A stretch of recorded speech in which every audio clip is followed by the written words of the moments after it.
থ হয়ে বসে আছি কাজী অফিসে। আমার সাথে কি হচ্ছে তার এক অংশও বুঝতে পারছি না। আমার পাশে যে বসে আছে তার সাথে নাকি আমার বিয়ে হচ্ছে এখন। কাজী আমাকে কবুল বলতে বলছে। আমি কি বলবো? আমি বিয়ে কেনার মতো বসেই আছি। আমাকে এভাবে চুপ থাকতে দেখে আমার পাশে বসে থাকা ব্যক্তিটি টেবিলে জোরে বাড়ি দিল। আমি কেঁপে উঠি, কবুল বলে দিলাম। তারপর উনিও কবুল বলল। তারপর সাক্ষী হিসেবে যারা ছিল তারা সবাই আমার পাশে বসে থাকা ব্যক্তিটিকে জড়িয়ে ধরে কংগ্রাচুলেশন জানাচ্ছে। আমি কি ভাবছি, কি থেকে কি হলো। সকালে ঘুম থেকে উঠে আরামে কফি খেতে খেতে বারান্দায় এসে দাঁড়িয়েছিলাম।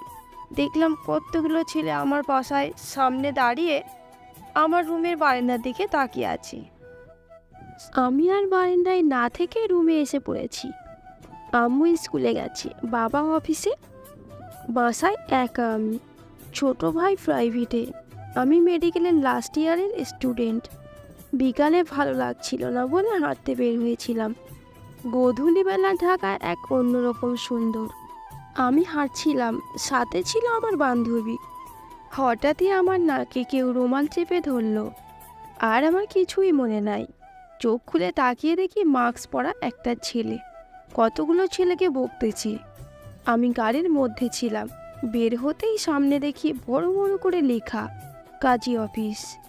আমাকে দেখে মাস্ক পরা ছেলেটা এগিয়ে এসে বলল, জ্ঞান ফিরেছে? গুড। আমি তো ভয় পেয়ে গেছিলাম 30 মিনিট হয়ে গেল, জ্ঞান ফেরে না কেন? চলো। আমি বিয়েক্কেলের মতো দাঁড়িয়েছিলাম। আমার হাত ধরে নিয়ে যেতে নিলে আমার হুঁশ ফেরে। হাত ছাড়িয়ে নিই। কে আপনি? আমাকে এখানে কেন এনেছেন? কই যাব? আমাকে ছাড়ুন, বাসায় যাব। আমি না করছি যে যাবা না? আজব। চলো ভেতরে।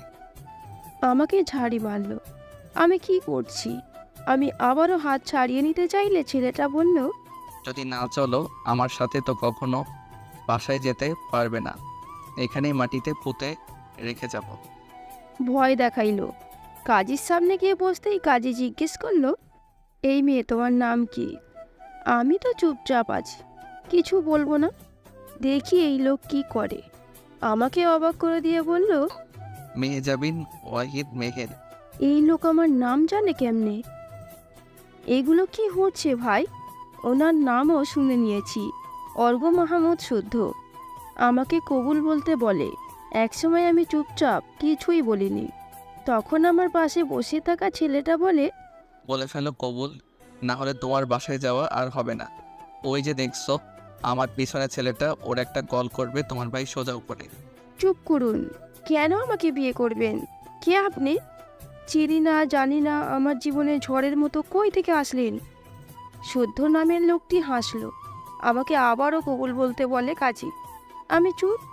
তারপর উনি টেবিলে হাত দিয়ে বাড়ি দেন, আর আমি কবুল বলি। পুরো ঘটনা মনে করতেই আমি ঘেমে গেছি, ভয় লাগছে। কে এই শুদ্ধ? আমার জীবনে ঝড়ের মতো কেন এলো? আমার ভাবনার মাঝেই উনি এসে বলে, হাতটা দেখি। আমি হাত দিলাম না দেখে উনি নিজেই আমার হাত নিয়ে অনামিকা আঙুলে রিং পরিয়ে দিলেন। আমার পরনে ছিল সাদা থ্রি-পিস।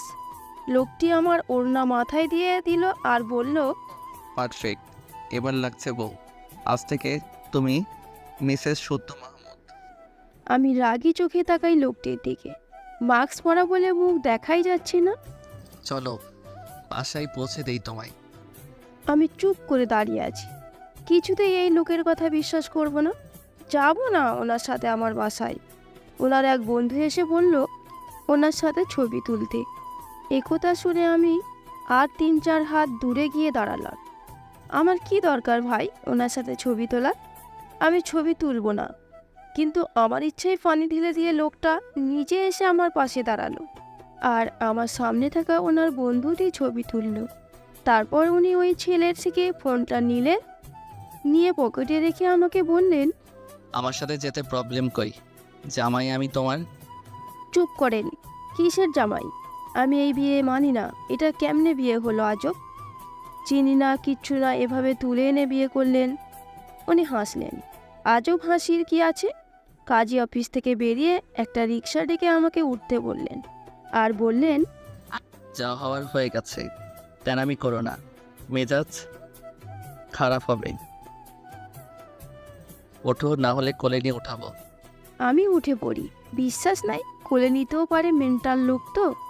রিকশায় আমার পাশে যে লোকটা বসে আছে সে নাকি আমার জামাই।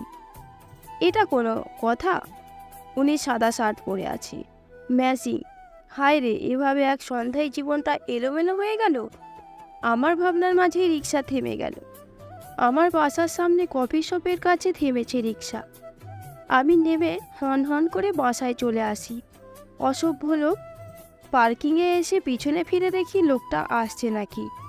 না, আসছে না। না, আমি লিফটে উঠে পড়ি। আম্মু ড্রয়িং রুমে টিভি দেখছি। ঘড়িতে বাজে 6:54।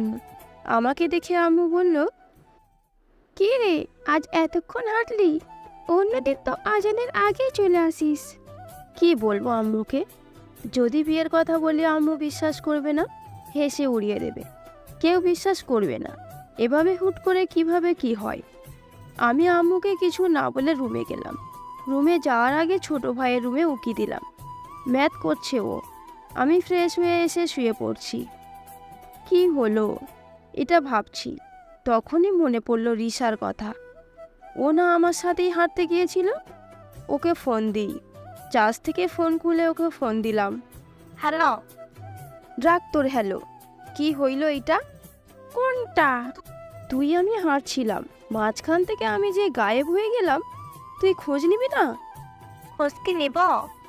তুই তো এমন করে অনেক সময় করিস, হুট করে আমাকে রেখেই বাসায় চলে আসিস। আমি আরো এক গ্লাস মেয়েটের সাথে কথা বলছিলাম, পরে দেখি পিছে তুই নাই। ভাবছি বাসায় গেছস, তাই আমিও চলে আসছি। মেজাজ খারাপ হলো রিশার কথায়। ঠাস করে ফোন কেটে দিয়ে ঘুমিয়ে পড়লাম। মনে হয় স্বপ্ন দেখতেছি। রাত 11টায় আম্মুর ডাকে ঘুম ভাঙলো। মেঘের, আসো খেয়ে নিয়ে ঘুমাও। আসতেছি। ফ্রেশ হয়ে খেতে গেলাম। আব্বুর সাথে দেখা হলো। সকালে আমি ওঠার আগেই আব্বু চলে যায়।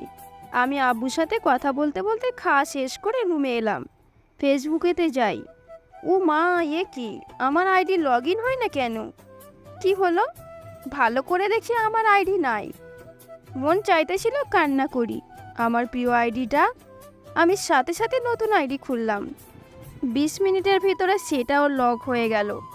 ধুর, কপালই খারাপ। আজকের দিনটাই কুফা। ঘুমিয়ে গেলাম আবার। পরের দিন ঘুম থেকে উঠে রেডি হয়ে নিলাম। ছোট ভাইকে নিয়ে কোচিংয়ে রেখে আসব। ও এইচএসসি দেবে এবার। আমার কিছু মেকআপ জিনিসপত্র কেনার দরকার ছিল, তাই ওর সাথেই সকালে বের হলাম। আম্মু তো স্কুলে। আমি বাসায় লক করে গেলাম। জিনিসগুলো কিনে কফি শপে এলাম। কফি খেয়ে বাসায় যাব। রিশাকে কল করে ডেকে নিয়েছি। ওকে কালকের কথাগুলোও বলা হবে। অনেকক্ষণ পর ও আসলো। আরও দেরি করে আসতিস? সরি রে, ঘুম ভাঙছে দেরিতে। আমি ফোন দেওয়ার পর তুই আবার ঘুমাইছিলি? হুম, তুই তো মহান বোন। আমি বাঁচি না জ্বালায়, তুই শান্তিতে ঘুমাস। কি হয়েছে? শুনবি? বল। এরপর আমি ওকে সব বলি। ও আমার কথা শুনে হাসে। স্বপ্ন দেখ দিন দুপুরে, এগুলো গল্পটা হয়, বাস্তবে না। আরে বোন, সত্যি। আর কালকে আমার ফেসবুক আইডিও গেছে চাঁদে। তাই তো বলি, তোর অ্যাক্টিভ দেখি না কেন। নিউ আইডি খোল। আমি নিউ আইডি খুললাম মেহের অহিদ নামে। তারপর রিশার সাথে গল্প করে বাসায় গিয়ে রুমে আসতেই একটা নোটিফিকেশান আসে, যা দেখে আমার মাথা ঘুরে যাওয়ার উপক্রম। আমার অ্যাকাউন্ট হ্যাক। এটা কেমন কথা? কিভাবে সম্ভব? আমার পিছে লাগলো কে? আজব তো। আমার অ্যাকাউন্টে ম্যারিড স্ট্যাটাস আমি জীবনেও দেই নাই। এইটা কি হলো? এই স্ট্যাটাস দেখে ফ্রেন্ডগুলো উড়াধুরা কমেন্ট করতেছে। এক বান্ধব তো লিখছে। এই কমেন্ট দেখে আমার আরও মেজাজ খারাপ হইল। এই জীবনে আমি একবারও প্রেম করিনি, আর এই বান্দর আইসা এইসব বলে। আমি সাথে সাথে স্ট্যাটাস রিমুভ করলাম। শান্তি লাগছে। চেঞ্জ করে এসে টিভি দেখতেছি। এমন সময় একটা কল আসলো। রিসিভ করলাম। ওপাশ থেকে কেউ বলল, বছর সামনে এক্সাম। আমি চিনি না ভাই, এটা কে? আমাকে এমনি হুকুম দেয় কেন? কে আপনি? আমাকে কি বলছেন জানেন? লাস্ট এক্সাম পরশুদিন, ওইটাই যদি ডাব্বা মারছো তো তোমার কপালে দুঃখ আছে। এটা বলে ফোন কেটে দিল। এটা কি ছিল? কে এটা? 1 মিনিট, এটা ওই লোকটা না তো? আমার নম্বর পেল কিভাবে? আজব তো। আম্মু আসলো, আমি দরজা খুলে দিয়ে রুমে গেলাম। আম্মু আমাকে ডাক দিল। মেহে। বলো আম্মু। বাসায় কিছু গেস্ট আসবে, আমাকে একটু হেল্প করে দে না মা। আচ্ছা, কিন্তু কে আসবে সেটা পরে বলবো, আয় আমাকে হেল্প কর। আমি আম্মুকে হেল্প করতেছি আর কানে ইয়ারফোন লাগিয়ে কথা বলছি ফ্রেন্ডদের সাথে। পাসওয়ার্ড চেঞ্জ করায় এখন আইডি ঠিক আছে। আমি কাজ শেষ করে গোসল করে চুল শুকাচ্ছি। আম্মু, আমি চুল কাটবো। কোমর পর্যন্ত চুল শ্যাম্পু করতে কষ্ট লাগে। তোমরা তো আর আমার বিয়ে দেও না যে জামাই এসে শ্যাম্পু করে দিবে। কি বললি? নাটকের ডায়লগ। আম্মু, তুমি সিরিয়াসলি নিও না। বলে খেয়ে ঘুমিয়ে গেছি আমি। বিকালে আরামে ঘুমাচ্ছি। আম্মু টেনে তুলল। কি হয়েছে মা? রেডি হ, ওরা চলে আসছে। আমার কি? আমি বাসায় নাই বলো। আমার ভাল লাগে না গেস্টদের সামনে যাইতে। মেহের। উঠতেছি, চিল্লাও কেন? উঠে রেডি হয়ে নিলাম। আম্মু নীল রঙের জামদানি শাড়ি প্লাস হালকা গহনা পরাই দিল। আমাকে এমন সাজাচ্ছ কেন? আম্মু, আমি কি মরতে যাচ্ছি? কি বলিস এগুলা? মাথা গেছে? না তো। তুমি এভাবে সাজাচ্ছ কেন? তোকে দেখতে আসছি। আমি বিয়ে করব না। কেন মা? আমি আর তোর বাবা হজ করতে যাবো এবছর। শরীর তো ঠিক নাই, কখন কি হয়ে যায়। তুই কি চাস না হজ করতে যাই আমরা? আম্মুকে আর বলতে দিলাম না। আমি রেডি হয়ে নিয়ে আম্মুর সাথে ড্রয়িং রুমে গেলাম। আম্মুকে বলতে হবে ওই দিনের ঘটনা, কিন্তু এখন বলার সময় না। কি করি? আমি গিয়ে সবাইকে সালাম করলাম। একজন মহিলা এসে আমাকে ওনার পাশে বসালো। বাহ, আমার বৌমা তো অনেক মিষ্টি দেখতে। আমি তোমার শাশুড়ি মা, আর তোমার মুখোমুখি সোফায় যে বসে আছে সে তোমার খুব। আমি দেখলাম একটা ছেলে আকাশি পাঞ্জাবি পরে বসে আছে, ফোনে কি যেন করছে। চাপ দাড়ি রয়েছে, বা সুন্দর তো। চুলগুলো কাটা সেই কিউট স্টাইলে। এরে বিয়ে করাই যায়। বেটা শান্তশিষ্ট, কিন্তু আমি তো পারবো না। ধুর। কি ভাবছো? কিছু না আন্টি। আমার কথা শুনে হাসলো আন্টিটায়। তারপর আব্বুকে উদ্দেশ্য করে বলল, ভাইজান, আমরা তো কথা বলেই নিচ্ছি। আমার মনে হয় ওদের দুজনকেও কথা বলতে দেওয়া উচিত। হ্যাঁ তাই তো। মেহের মা, যাও তাসরিকে নিয়ে তোমার রুমে যাও, কথা বলে নাও। ব্যাটার নাম পছন্দই হয় নাই আমার। মেহের তাসফি মানায় না। কি করি? এই ব্যাডারের রুমে নিয়ে যাব না।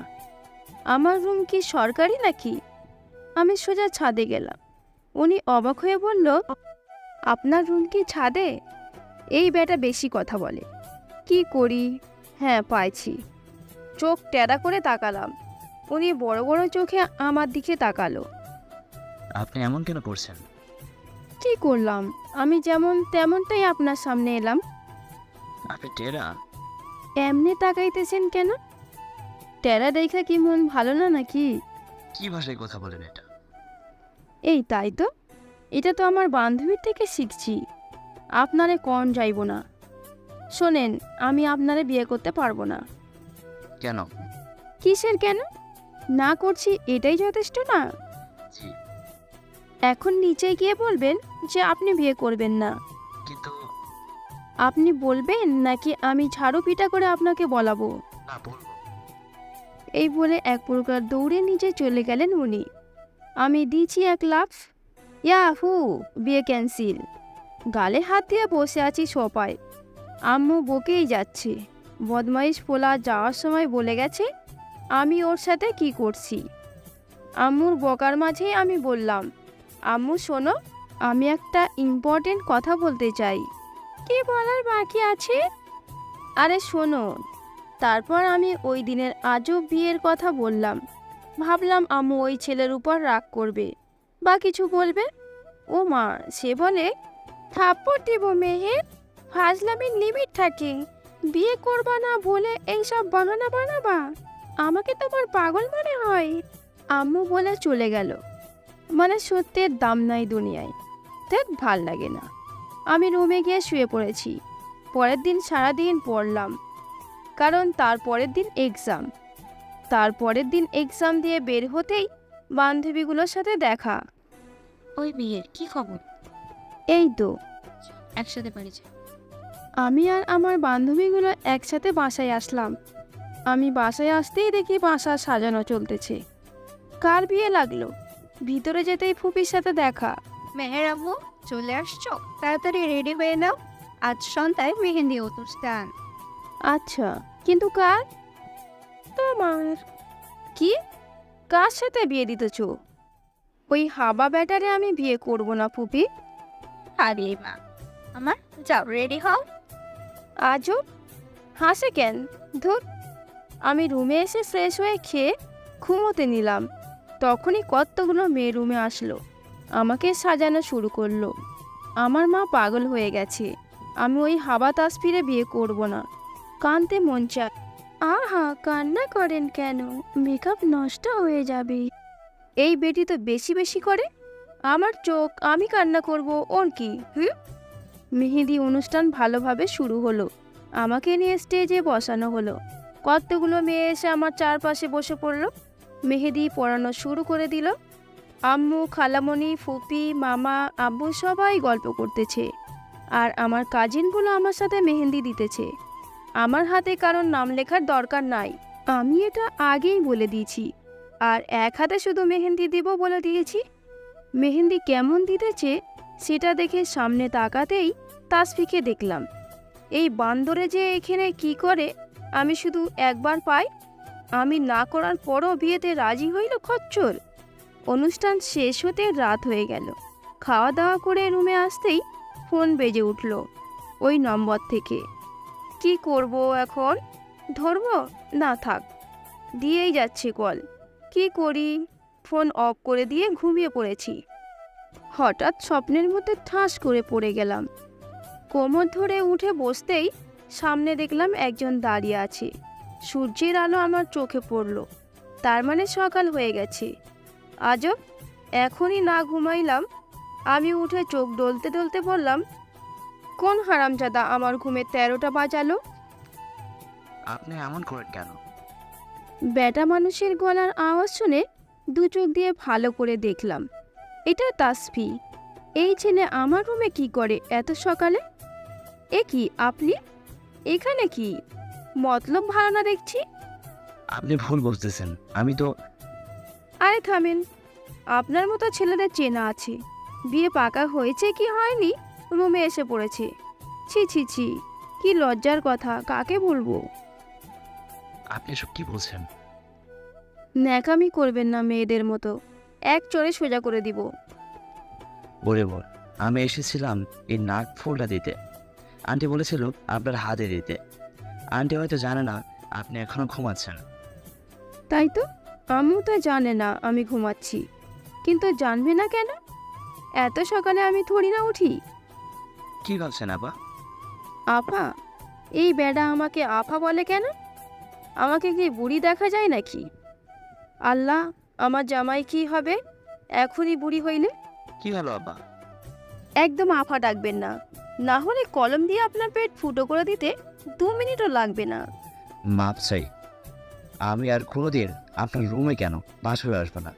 এই থাকলো নোসপিনের বক্স। বলে হন হন করে চলে গেল। আমি কি করলাম? সামনের দেয়াল ঘড়িতে তাকিয়ে দেখি 10:35 বাজে, মানে সকাল।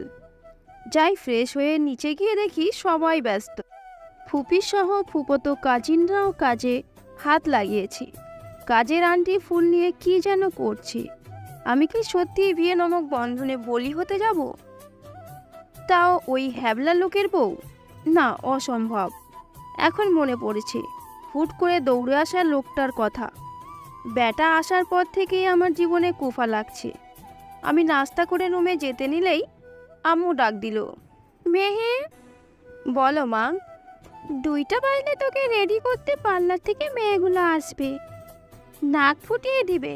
সব বের করে রেখেছি বিছানার উপর আমি, তুই দেখে নিস মা একটু। আচ্ছা, আম্মুর হাতে হ্যাঁ মিলানো ছাড়া কোনো উপায় নাই আর। আমায় একটুও বিশ্বাস করে না। বিকাল 4টা, এতক্ষণ ধরে আমাকে বসিয়ে সাজিয়ে চলেছে এই মেয়েগুলো। যদিও বেশি ভারী মেকআপ করিনি, তারপরও শাড়ি পরিয়েছে হলুদ রঙের, ফুলের গহনা আর হালকা সাজ, তাও এতক্ষণ লাগে? অকর্মা সব। মেকআপ আর্টিস্ট মেয়েগুলো বলল, ম্যাম আপনার সাজ কমপ্লিট, দেখে নিন। এই বলে আমার সামনে আয়না ধরলো।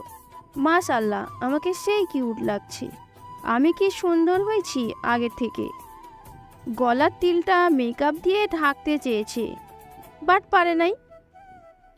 আমার প্রিয় তিল এটা। সাজিয়ে রেখে ওরা চলে গেছে। 5টার দিকে আমরা বের হলাম ভেন্যুর উদ্দেশ্যে। সেখানে গিয়ে আমাকে স্টেজে বসানো হলো। হলুদ অনুষ্ঠান শুরু হওয়ার 1 সেকেন্ড আগে সব লাইট অফ হয়ে গেল। সবাই গুজুর গুজুর করতেছে, আমি চুপ করে বসে আছি। তখনই ঘাড়ে কারোর গরম নিঃশ্বাস পড়ল। চমকে গেলাম আমি। অন্ধকারে কিছু দেখা যাচ্ছে না। কেউ ফিসফিস করে বলল, হ্যাপি হলুদ সন্ধ্যা। এও বাকি। এই বলে আমার গালে ঠান্ডা হাত ছোঁয়ালো কেউ। তারপরেই সমস্ত লাইট জ্বলে উঠল। আমি ঘেমে গেছি ভয়ে। কে ছিল? আমার কেন যেন কান্না পাচ্ছে। আমি এই বিয়ে করব না। বিয়ে একবারই হয়, সেটা না ভাঙা পর্যন্ত যে দ্বিতীয় বিয়ে করা যায় না নাকি। আমার ভাবনার মাঝেই অনুষ্ঠান শুরু হলো। আমার বান্ধবীরা বলতেছে নানান কথা। আমি চুপ করে ভাবতেছি। আমি দিশার হাতের চিমটি কাটলাম। ও আমার কানের কাছে এসে বলল, কি হয়েছে? আমি বিয়ে করব না রিশু। তুই পাগল নাকি? রাত পার হলে তোর বিয়ে, আর তুই এটা বলিস? দেখ, আন্টি আঙ্কেলের অনেক ফেস লস হবে যদি তুই কোনো ভুল সিদ্ধান্ত নিস তো। তাই মাথা ঠান্ডা রাখ। আমি আর কিছু বললাম না। অনুষ্ঠান শেষ হয়ে বাসায় ফিরতে বেশ রাত হলো। ফ্রেশ হয়ে খেয়ে রুমে এসে বসে আছি। আমার কাজিনরা বলতেছিল আমার জামাই নাকি অনেক সুন্দর, ক্রাশ যাওয়ার মতো। ওই তাসফির মতো হাবাকে দেখে এরা ক্রাশ কি করে খাচ্ছে, আজব তো। আমি পালাবো কিন্তু আর ভাবতে পারিনি, ঘুমিয়ে পড়েছি। সকালে আম্মুর ডাকে ঘুম ভাঙে। অনেক ট্রাই করতেছি যাতে কোন ফাঁকে পালিয়ে যেতে পারি, লাভ হচ্ছে না। শেষে হার মেনে চুপ করে বসে থাকলাম। বিকালে পার্লারের মেয়েগুলো এসে আমাকে সাজিয়ে দিল। রেড লেহেঙ্গা পরেছি, সাথে গহনা। চুলগুলো বেনি করে একপাশে এনে রেখেছি, আর সামনে কিছু চুল বের করা। সবাই আমার সাথে পিক তুলতেছে। আমি ভাবছি যে লাস্ট একটা চেষ্টা করবই পালানোর। ওই হাবাকে বিয়ে করার মানেই নাই। সবাই বর এসেছে বলে বর দেখতে গেল, এটাই সুযোগ। আমার রুমের বারান্দায় একটা ওড়না বেঁধে নিচে নামলাম। কষ্ট হয়েছে প্রচুর, কিন্তু হাল ছাড়লে হবে না। নিচে নেমে দিলাম এক দৌড়। কোন আন্টি জানি আবার আমাকে দৌড়াতে দেখে ফেলেছে। সে দিছে এক চিল্লানি, বউ পালালো বলে। ব্যাস, আমার পিছে এখন অনেকে আসতেছে। মনে হইতেছে আমি অলিম্পিকে দৌড় লাগাচ্ছি। দৌড়াতে দৌড়াতে বললাম, আমি ওই হাবাকে কিছুতেই বিয়ে করব না। আমাকে আপা ডাকে, আম্মা ডাকে, ওর সাথে কে সংসার করবে। আমি গেলাম, কাল সকালে ফিরব বলে সামনে আসা একটা বাসে উঠে পড়লাম। বাস কিছুদিন আসার পর নেমে হাঁটতে লাগলাম। ফোন বের করে দেখি 6:38 বাজে। আমি হাঁটতে হাঁটতে স্টেশনে এসে বসলাম। এখন স্টেশনে অনেক লোক থাকার কথা, কিন্তু নেই। হয়তো নামাজে গেছে। কিন্তু তারপরও আমি বসে ফোনে অ্যাঞ্জেলা খেলছি। তখনই আমার সামনে কারোর অবয়ব দেখলাম। মাথা তুলে তাকালাম। এ কি, এটা তো সেই মাস্ক পরা লোকটা, আমার অনলি ওয়ান জামাই। দৌড়া মেহের দৌড়া।